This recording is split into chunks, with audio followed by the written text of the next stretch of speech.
Ça vous est déjà arrivé de tomber sur une voiture d'occasion qui semble être une super affaire, mais où un truc cloche? Eh bien, il y a une raison pour laquelle certaines de ces voitures prennent encore la poussière sur le parking.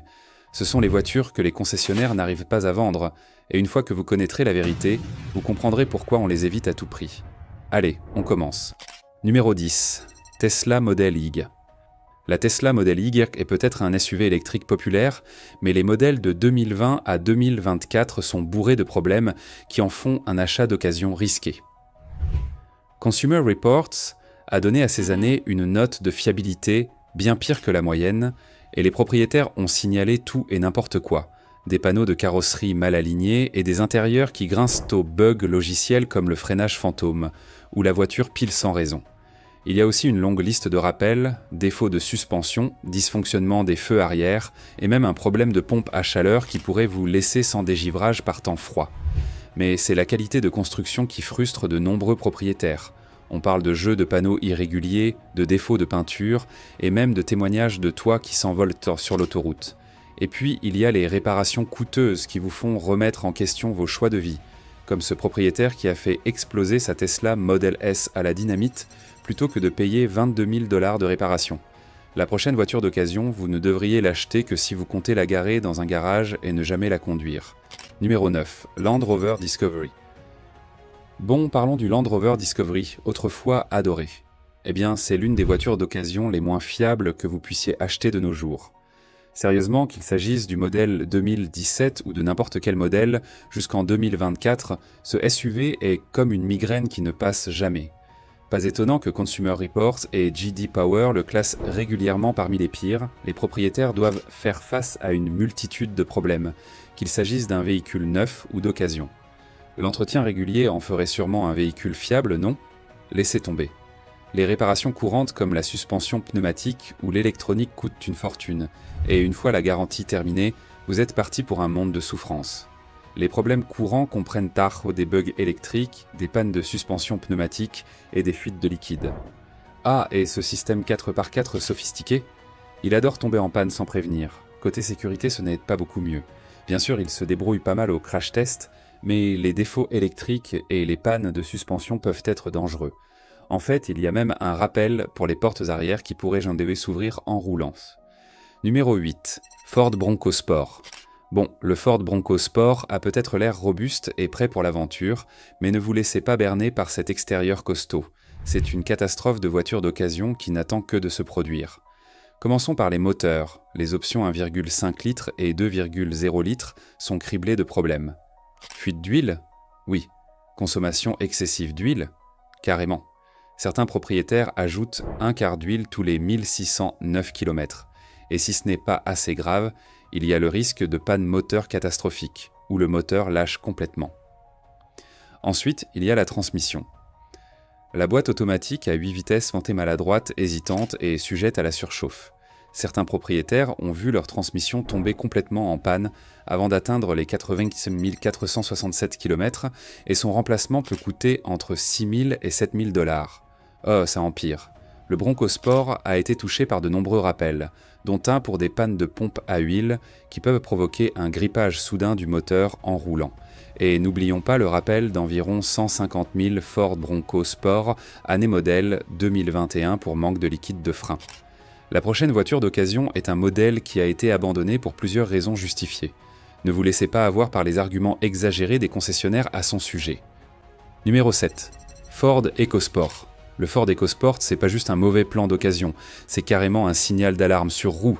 Laisse-nous t'expliquer pourquoi.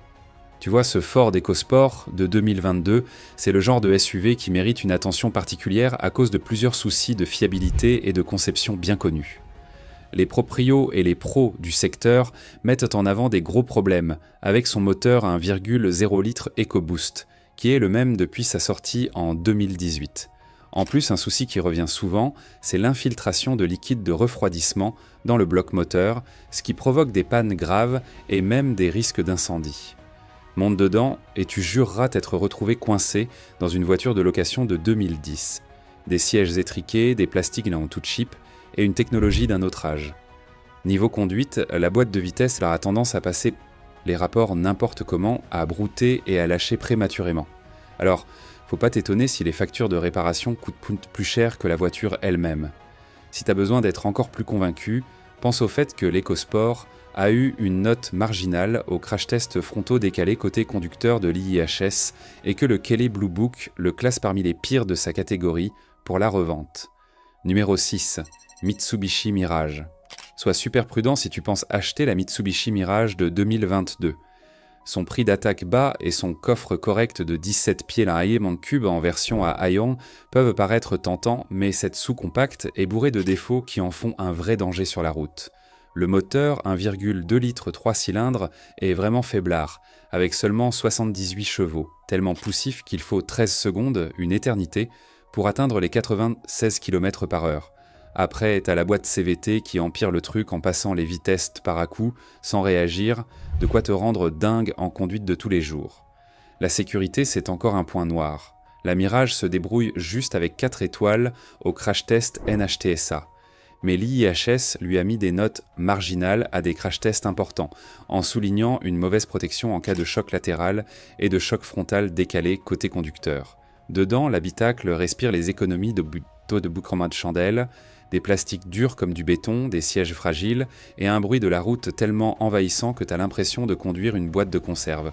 Selon Consumer Reports, la Mitsubishi Mirage 2022 a une note de fiabilité moyenne. Si tu combines ça avec une perte de valeur de 40%, en 3 ans d'après Kelley Blue Book, t'obtiens une voiture pas chère à l'achat mais ruineuse à l'usage. Si tu crois que la Mirage c'est le genre de voiture à conseiller à tes pires ennemis, attends de voir la dernière de la liste. C'est le genre de voiture d'occasion qui dégoûte les gens des concessionnaires pour toujours. Numéro 5, Jeep Wrangler. Le Jeep Wrangler, c'est un 4x4 adoré des fans de hors-piste et maudit par tous ceux qui cherchent la fiabilité et le confort.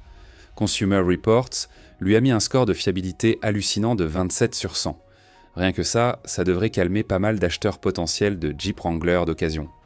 Mais si t'as besoin d'être convaincu, le fameux Death Wobble, guidonnage, devrait faire l'affaire. Le Death Wobble, c'est ces vibrations violentes dans la direction à chaque fois que le Wrangler tape une bosse.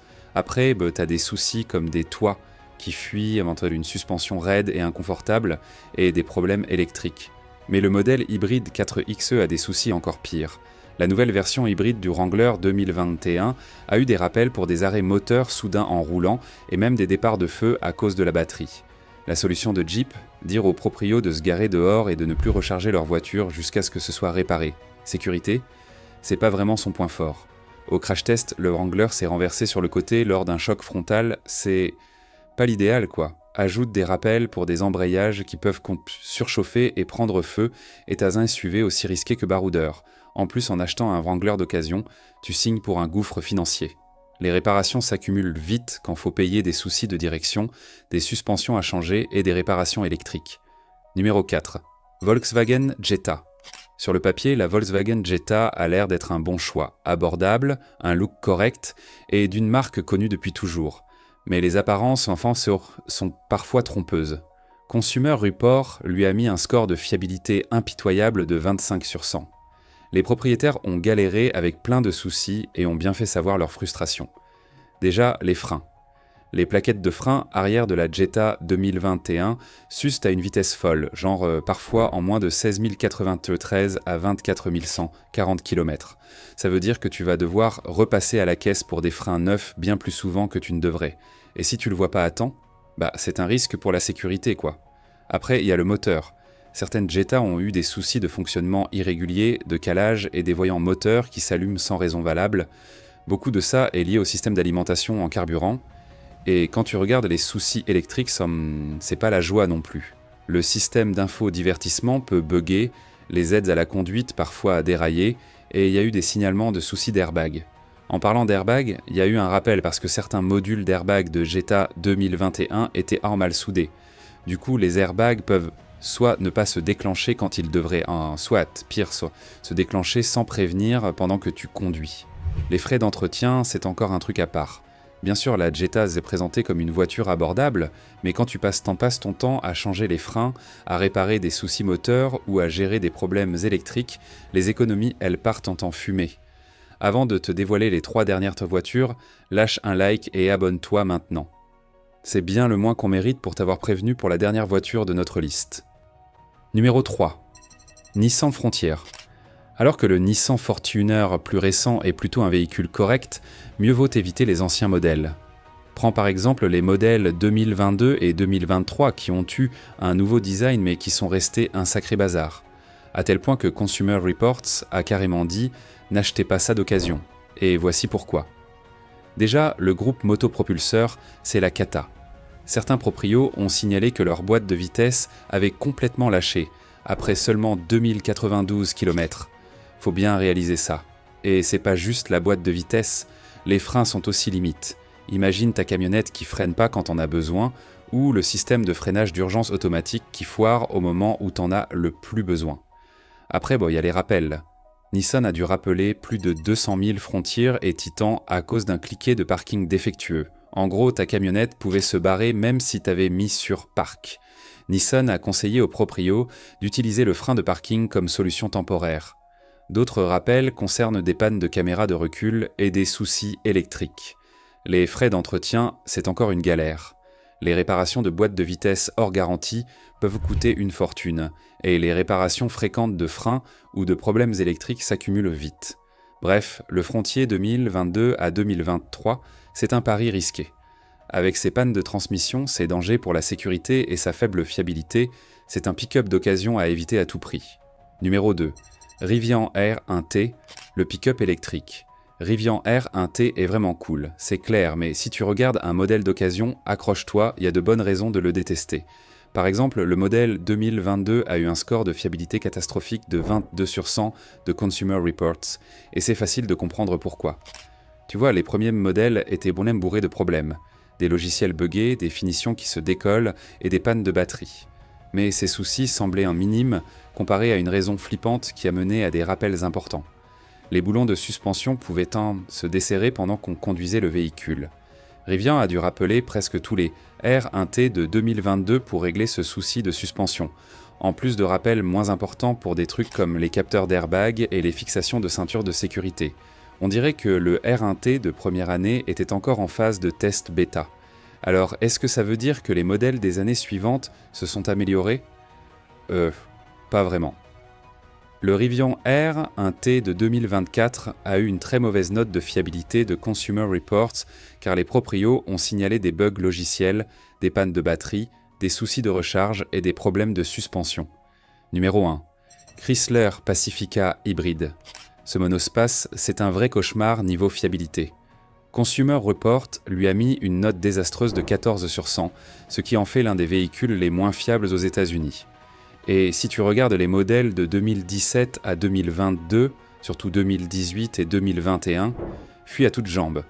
Tu vois, les proprios ont eu affaire à tout, des moteurs qui calent en pleine route. Oui, tu peux voir un message « Arrêt en sécurité, le véhicule va bientôt s'éteindre », aux systèmes hybrides qui lâchent, tout simplement. Et faut pas oublier les soucis de sécurité. Il y a des rappels pour des courts-circuits électriques qui peuvent couper le moteur à vitesse d'autoroute et des risques d'incendie. On a dit à certains proprios de ne pas recharger le monospace ou de ne pas le garer près de bâtiments parce que la batterie pouvait s'enflammer spontanément. Ah, réparer cette machine hybride, c'est cher et sans fin. Les remplacements de batterie ou les réparations du groupe motopropulseur peuvent te coûter des milliers et les bugs électriques comme les pannes d'infodivertissement et les voyants d'alerte qui s'allument sans arrêt, c'est la misère. C'est tout pour aujourd'hui. Appuie sur l'écran pour plus de contenu comme ça. À la prochaine.